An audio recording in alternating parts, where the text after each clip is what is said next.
आयोजित इस कार्यक्रम की अध्यक्ष आदरणीय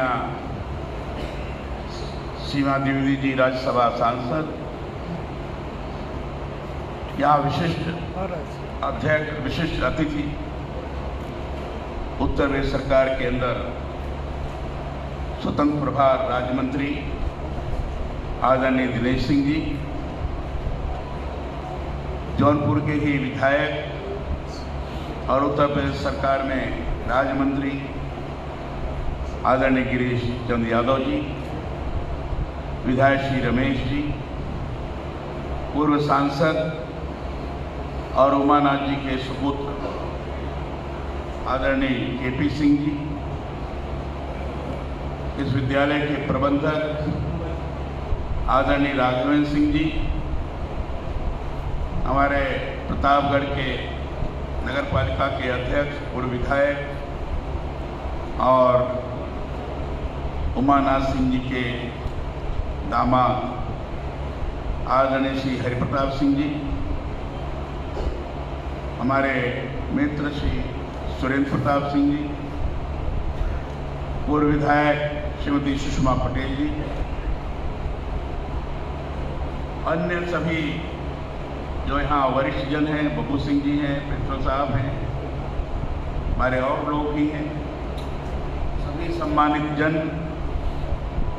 यहाँ आए हुए सभी गणमान्य बंधुओं, पत्रकार मित्रों, छायाकार बंधुओं,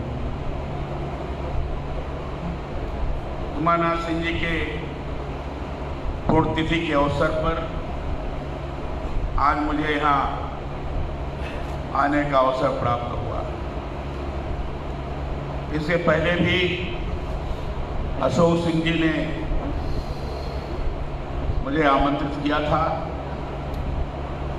लेकिन जयपुर में विशेष कार्यक्रम के कारण मैं आ नहीं सका। आने की इच्छा रहने के पश्चात भी नहीं आ सका। अशोक सिंह जी भी हमारे बीच में नहीं है, दुखद है। लेकिन जब मुझे इस बार यह आमंत्रण मिला,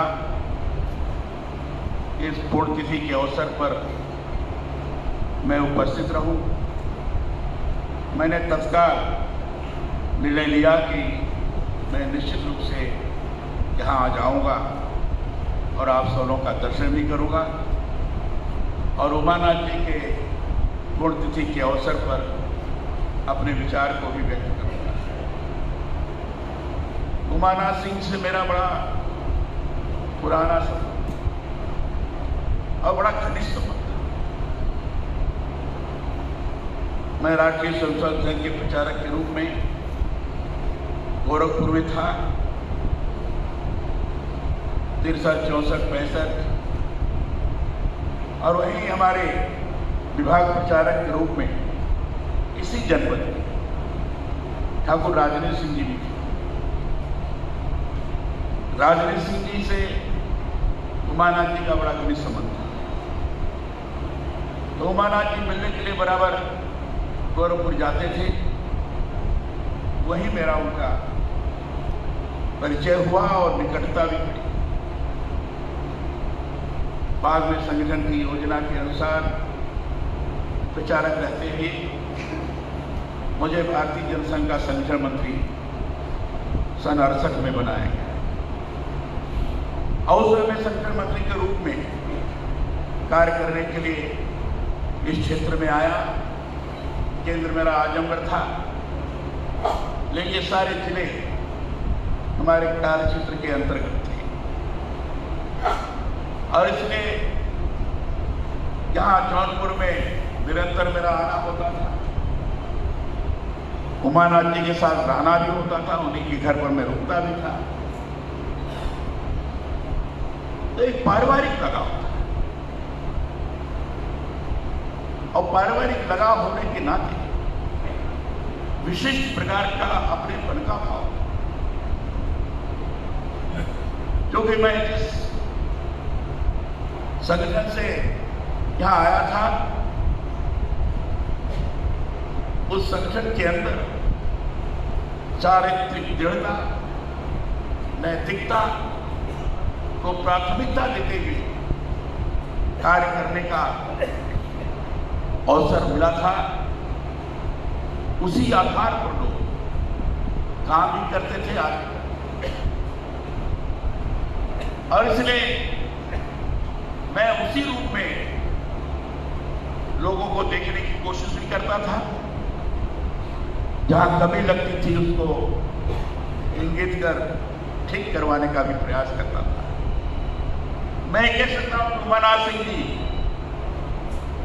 नैतिकता के माध्यम उच्च स्थान रखते थे, कोई उंगली नहीं उठा सकता था। चारित्रिक दृढ़ता, नैतिकता, सिद्धांत की दृढ़ता, संकल्पबद्धता, ये सारी चीजें उनके अंदर विद्यमान थी। एक राजनीतिक नेता को कैसा होना चाहिए, एक जनप्रतिनिधि को कैसा होना चाहिए, संसदीय मर्यादाओं को किस तरीके से अपने जीवन के अंदर धारण करना चाहिए, राजनीति सेवा का एक माध्यम है, सही माने में उसे चरितार्थ कैसे करना चाहिए, ये सारी चीजें उनके अंदर विद्यमान थी। अभी मैंने आपके सामने संविधान में, भारत का संविधान है, उस संविधान की जो उद्देश्यता है, प्रियम्बल, उसको केवल मैंने पढ़ा नहीं, आप उनसे बुलवाया, एक एक शब्द पर ध्यान दीजिए, और अगर उसके भाव के मूल भाव के रूप में देखेंगे तो सामूहिकता, अभिव्यक्ति की स्वतंत्रता, साथ में लेकर लोगों को चलने की परस्पर की मानसिकता, मां बहनों के प्रति सम्मान के भाव को रखते हुए उनको बढ़ाने का प्रयास,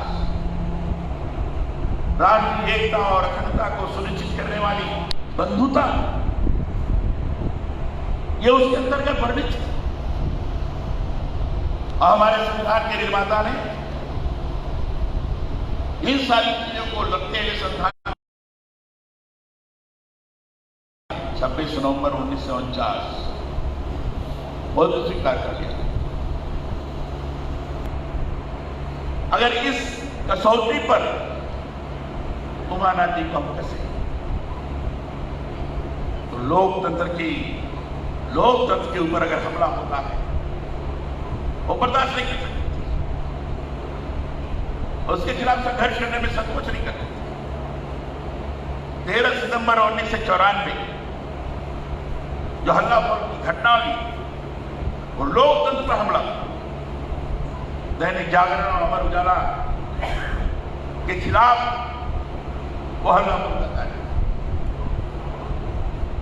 हिंदुस्तान टाइम्स ने हल्ला बोल कार्यक्रम की आलोचना कर दी, ये कहा था कि नहीं होना चाहिए, उसके भी खिलाफ हल्ला बोल माने लोकतंत्र पर हल्ला, लोकतंत्र पर हल्ला बोल, यह अभियान चलाया गया। जौनपुर में भी वो हुआ, उमानाथ सिंह जी बीमार थे उस समय, लेकिन उनको बर्दाश्त नहीं हुआ। हल्ला बोल के अंतर्गत छोटे छोटे दुकानदारों को परेशान करना, दुकानें लूटना, जो बंद नहीं करता था उसको मारना पीटना। लोग इतना भयानक थे, लोगों को लगता नहीं था कि हमारा कोई दिशा निर्देश करने वाला या हमारा कोई संरक्षण देने वाला यहां है कि नहीं। लेकिन उमानाथ सिंह जी को रहा नहीं गया, बीमार रहने के बाद भी वो उठ करके बाहर आए, और बाहर आकर उन्होंने चुनौती दिया है। उस समय कोतवाल को उन्होंने कहा क्या कर रहे, ये चीज नहीं होनी चाहिए।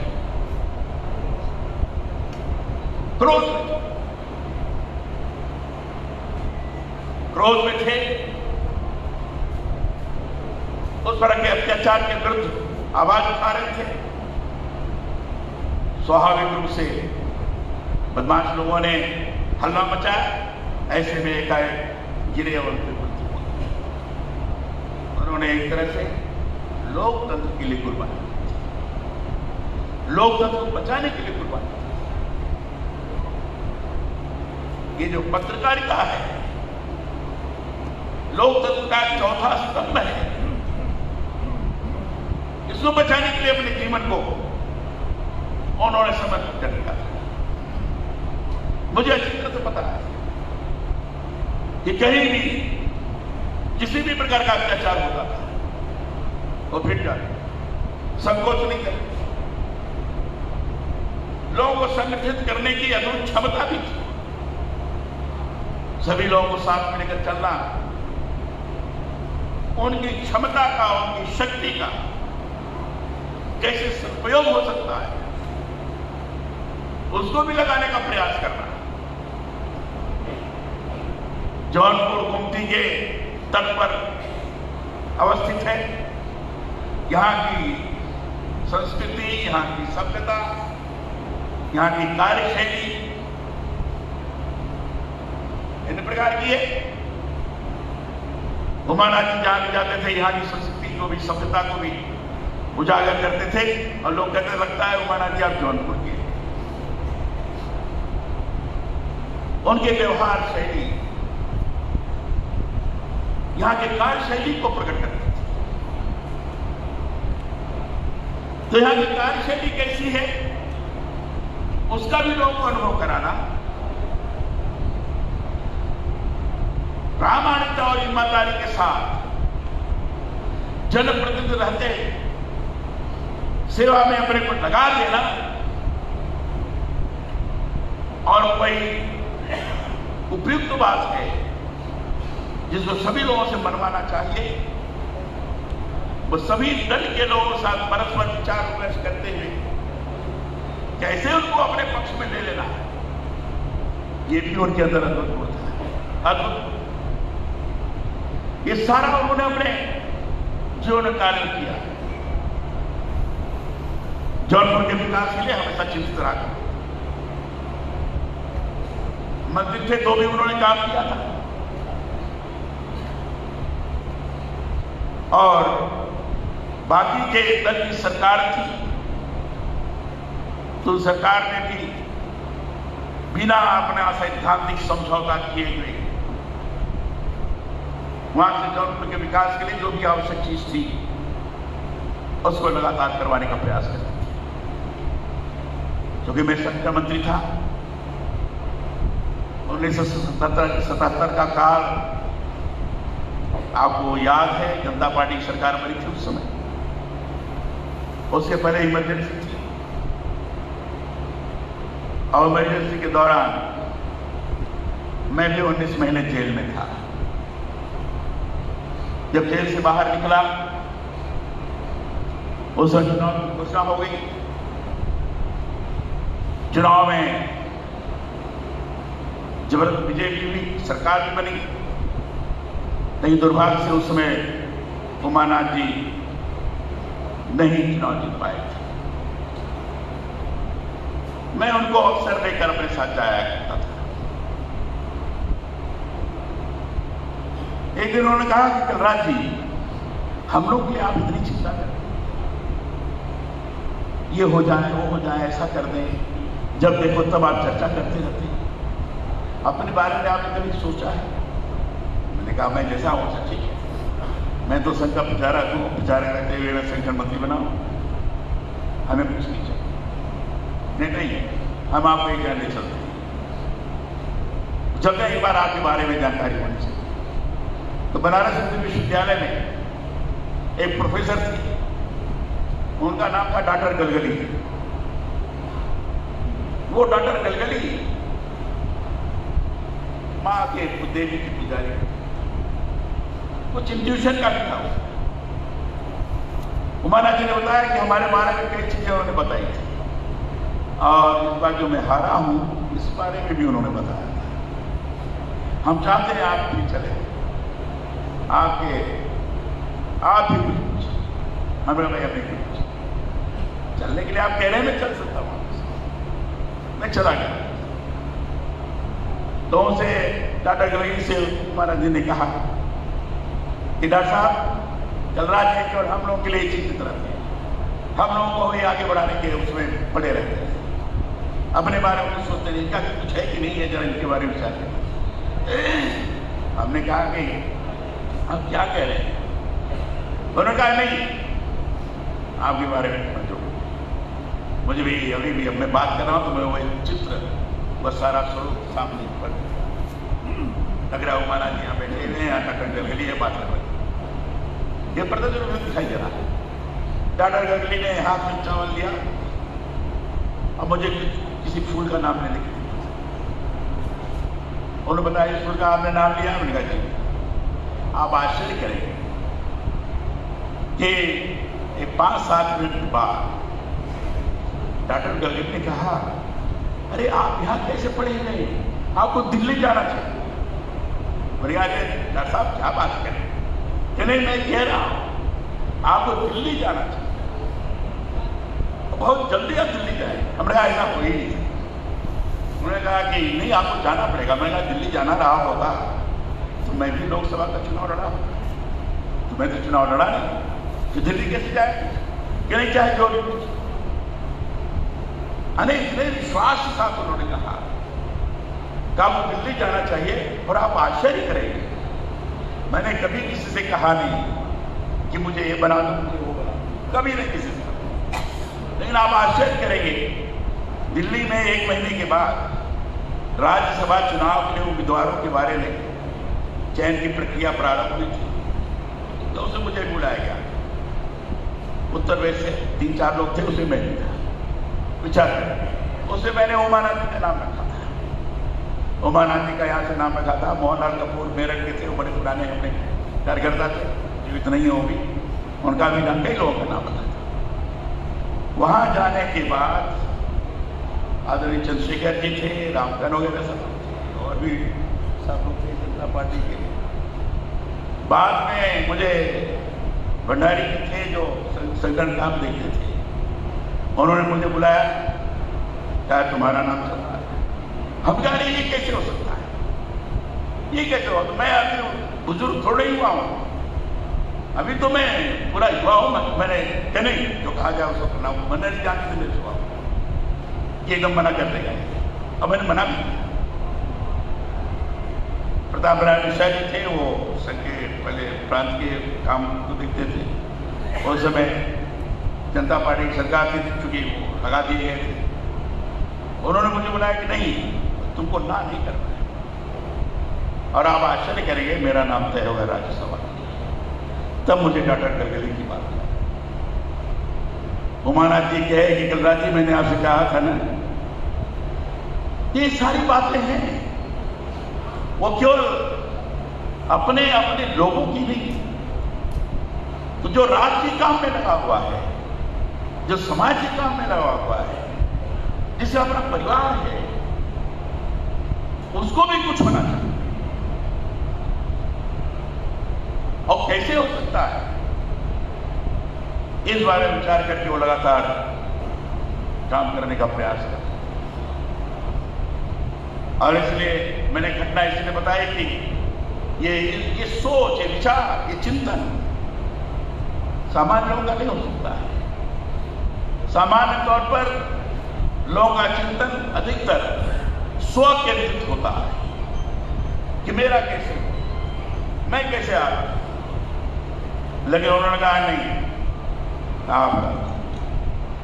तो ये कुछ याद की कई घटनाएं हमारे साथ घटित हुई हैं, सबका उल्लेख करना अजीब लगता है, और इतनी मैं बता सकता हूं कि हमने जो मूल कर्तव्य और उद्देश्य का आपके साथ पढ़ी है, अगर एक एक चीज को मैं उमानाथ जी के व्यवहार के साथ लागू करूं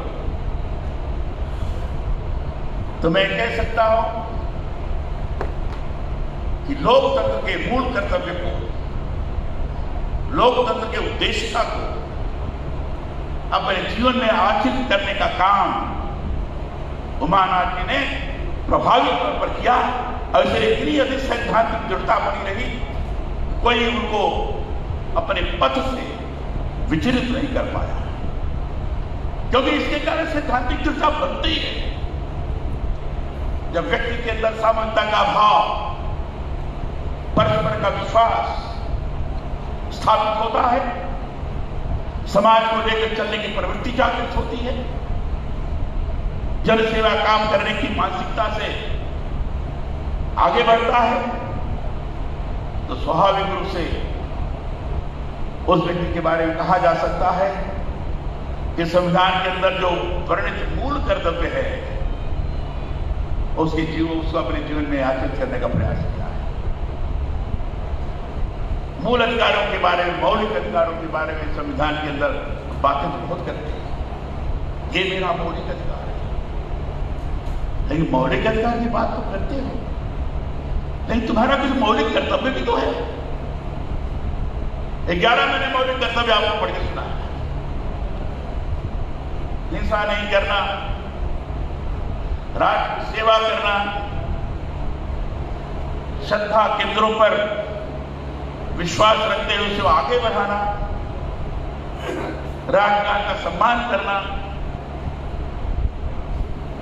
किसी धर्म, पंथ, इसके विपरीत कोई बात न करना, भेदभाव की स्थिति नहीं निर्माण करना, माताओं बहनों के प्रति सम्मान का भाव रखना, ये सारे मूल कर्तव्य के अंतर्गत है। जो वन्य जीव हैं, पर्यावरण को संरक्षित करने के लिए उसके अनुरूप व्यवहार करना, यह अपने जीवन के अंदर जो आचरित करता है उसके बारे में कहा जा सकता है कि संविधान के अनुरूप और संविधान के अनुकूल यह व्यक्ति अपना चाहता है। इस दृष्टि से उमानाथ जी को केंद्र में रखते हुए अगर उनके जीवन को अगर जिसने देखा है, जौनपुर के हैं, सब लोग देखते हैं, हमारे पुराने लोग यहाँ हैं, सब अच्छी तरह जानते हैं, तो सबको पता है किसी काम के लिए कोई आता था तो उठ बैठते थे, अब कोई गलत काम करने कहता था तो डांटते थे, कहते थे ठीक नहीं।